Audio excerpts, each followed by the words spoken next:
Hallo, willkommen. Ich bin Peter, kommt doch rein, ich zeige euch gerne unsere Wohnung.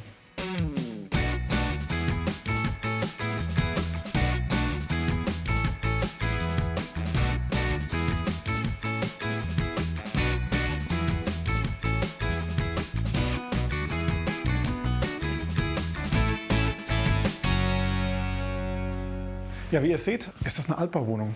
Über 100 Jahre alt, denkmalgeschützt. Relativ großzügig auf 2 Ebenen. Als wir die bekommen haben, haben wir uns gleich gedacht, das ist eine fantastische Homebase für uns.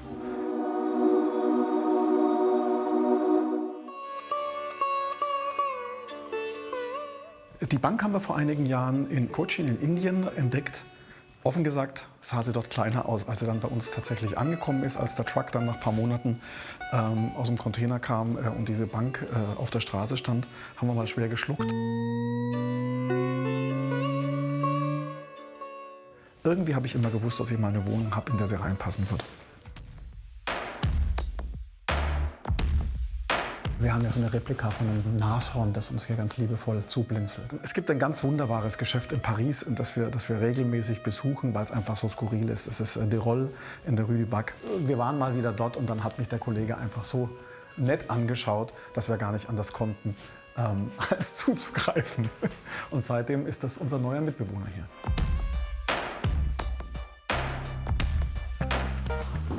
Dann lass uns doch in die Küche gehen.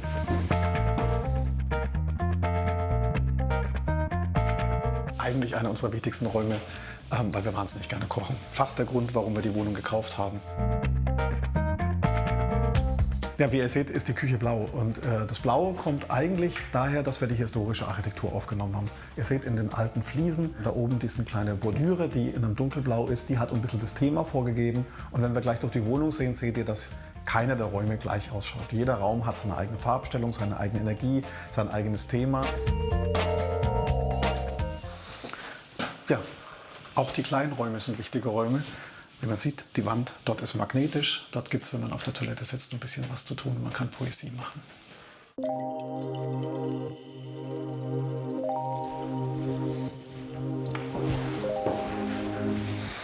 So, jetzt sind wir im Bad. Sieht gar nicht so aus wie ein Bad, gell?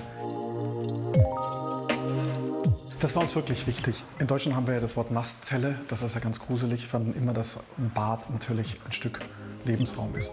Das ist Teil unserer Wohnung. Das haben wir schon in unseren früheren Wohnungen so gehabt und haben da viel Energie reingesteckt. Da fangen wir den Tag an, da hören wir auf, da ist man nackt. Das muss ein schöner Moment sein. Wie ihr seht, haben wir in der Wohnung relativ viel Spiegel verbaut. Das war auch tatsächlich eine Diskussion zwischen meinem Mann und mir, der irgendwann gesagt hat, ich will keinen Spiegel mehr sehen. Das ist nicht, weil wir so wahnsinnig narzisstisch sind, aber ich finde Spiegel einfach wahnsinnig toll, weil sie Raumzusammenhänge plötzlich nochmal erweitern, ein bisschen verwirren. Mein Mann und ich sind beide beruflich wahnsinnig viel unterwegs. Oft, wenn wir wirklich viel reisen, ist das die längste Zeit, die wir in der Wohnung verbringen, im Badezimmer. Und von daher ist es einfach ein wichtiger Moment, anzufangen, in Ruhe, schön, sich selbst zu spüren, nackt zu sein, in einer sehr, sehr wohnlichen Umgebung.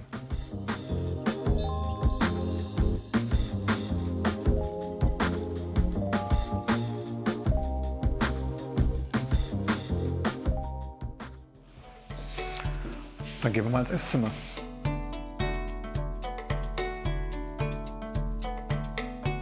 Esszimmer ist unser textilster Raum, wenn man so will. Mein Mann ist Textildesigner, das bietet sich an. Ein sehr schöner, großer Raum mit einem großen Tisch, sehr warm. Textilien haben natürlich immer auch was mit Mustern zu tun. Dass wir dieses Thema der Musterungen dann auch subtil versucht haben, in die Innenarchitektur mit zu übersetzen. Das heißt, das Pattern, das wir hier so sehen, also diese Muster in Schwarz und Weiß, kommen dann mit dem schwarzen Klavierlack, übersetzen sich dann hier auf dem Tisch in dieser Lackierung, die nochmal diese Brücke aufmacht. Und wenn man dann nach hinten schaut, seht ihr ganz schön, dass der Schrank auch wieder so eine Lackierung gekriegt, aber auch als Muster, die sich dann wieder referenziert in den Losa-Matten aus Afrika, die da drüber hängen, aber gleichzeitig durch die Spiegelung den Raum auch wieder größer machen, weil sie den Raum nochmal erweitern.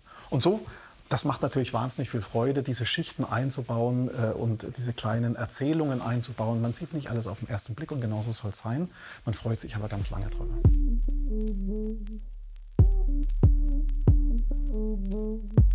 Spektakulärste ist natürlich hier oben an der Decke. Da haben wir eine französische Künstlerin eingeladen, eine Arbeit direkt auf die Decke zu malen. Alex Wallin stand hier eine Woche mit einem Filzstift auf der Leiter und hat über Kopf diese ganz wunderbare, sehr dynamische, sehr textile Schwarmarbeit reingemalt. Hier sehen wir zum Beispiel einen Vorhang, den wir mit einer Stuttgarter Künstlerin gemacht haben, ein Papiergarn, das gehäkelt wird. Wir lieben es, in unseren Räumen Geschichten zu erzählen, und diese Geschichten sind oft geschichtet mit ganz vielen Ebenen.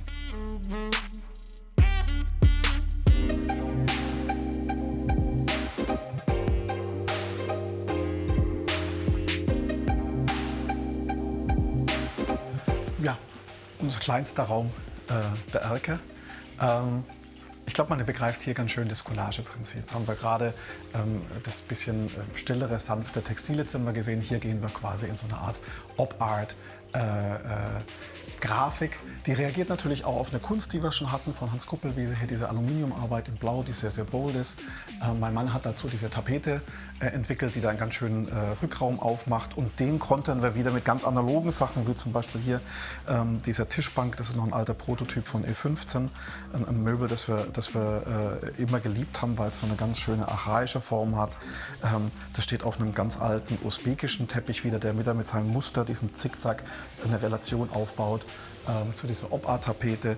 Und so ist auch Kunst, sehr seriöse Kunst, überlagert zu ganz kitschigen Sachen wie diesen Wackelfiguren, die wir auf der ganzen Welt einkaufen und uns immer viel Freude machen.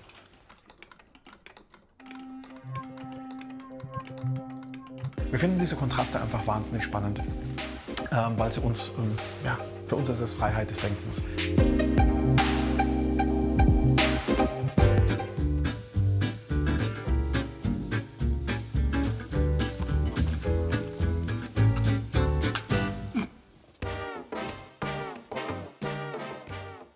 Unser Wohnzimmer, das ist der Raum mit den großen Objekten und mit den Knallern.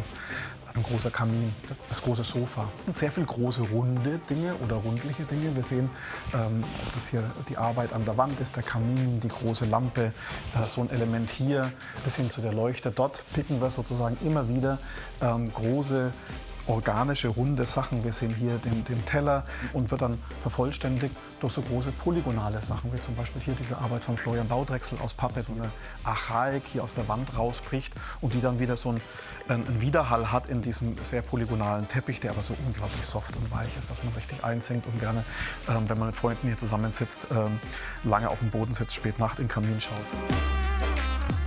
Ihr seht, dass in der Wohnung ganz viele Objekte sind. Und was wir ganz gerne mögen, ist, dass die Objekte mit Eigenschaft sind, mit Charakter. Und im Wohnzimmer kann man das, glaube ich, vielleicht am ganz schönsten sehen, weil eine gute Party lebt davon, dass man interessante Gäste einlädt. Und genau so ist das Wohnzimmer eigentlich ein Raum, in dem ganz interessante Gäste da sind.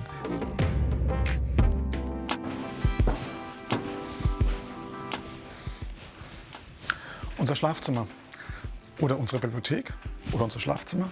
Nee, tatsächlich ist es beides. Wir lieben Bücher und Bücher sind natürlich immer eine Quelle für Inspiration und für die Dinge, die wir tun. Und tatsächlich waren die Bücher eigentlich der Hauptgrund, warum wir umgezogen sind. Weil wir in der alten Wohnung schlichtweg keinen Platz mehr hatten für unsere Bücher. Das hat sich einfach so ergeben, dass es ein Schlafzimmer ist und auch kein schlechter Ort. Wir lesen viel. Auch hier sehen wir Spiegel. Der Raum erweitert sich und hinter dem Spiegel ist hier die Tür angelehnt. Wir haben dann noch ein Ankleidezimmer dahinter. Und was ganz schön ist, das schon relativ großzügige Bücherregal wird den Spiegel natürlich einfach nochmal verlängert und kriegt dann die doppelte Länge.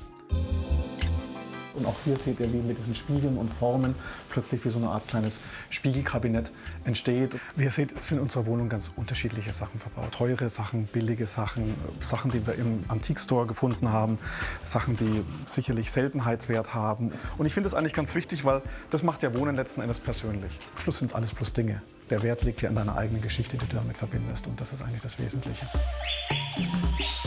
Hier unser Treppenzimmer. Wie ihr seht, mit einer ganz intensiven Tapete diesmal bespielt. Dschungeltapete, eine ganz andere Idee von Mustern, ne? Sehr lebensfroh, tolle, intensive Farben. Und in dem Dschungel haben wir Gäste, zum Beispiel hier ein Freund aus Indien, ein Pferd, das wir auch aus derselben Indienreise mitgebracht haben, das richtig erregt ins Schlafzimmer schaut.